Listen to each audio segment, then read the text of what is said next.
La màgia que desprenen els mots encreuats prové del doble sentit de lectura que adquireixen les lletres empresonades a la graella.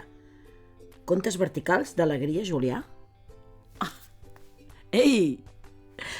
La faula va, la faula ve, dels 40 sèniors de l'Alegria Julià et parlaré.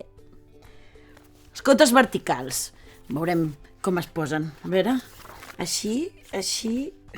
Mireu, l'Alegria Julià va néixer a Barcelona i ha sigut mestra, ara ja està jubilada, de mestra, perquè d'escriptora continua fent, que d'això no se jubila un. La seva inspiració són les coses que passen a la vida, les anècdotes, sempre amb una pinzellada d'imaginació, que podrien ser veritat o no.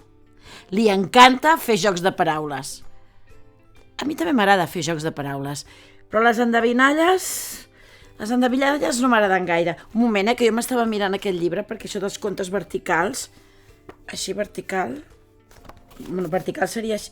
Ah, ja ho veig! La primera paraula de cada frase acaba fent una frase. Van venir els pirates, aquells tresors li van salvar la vida.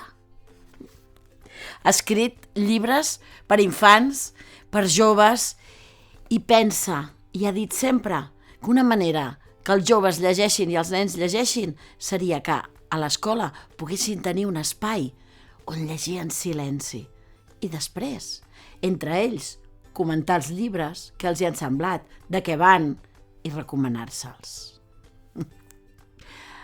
Jo continuaré llegint aquest i us dic que catacric, catacrac, a la faula els 40 sèniors ens han enamorat.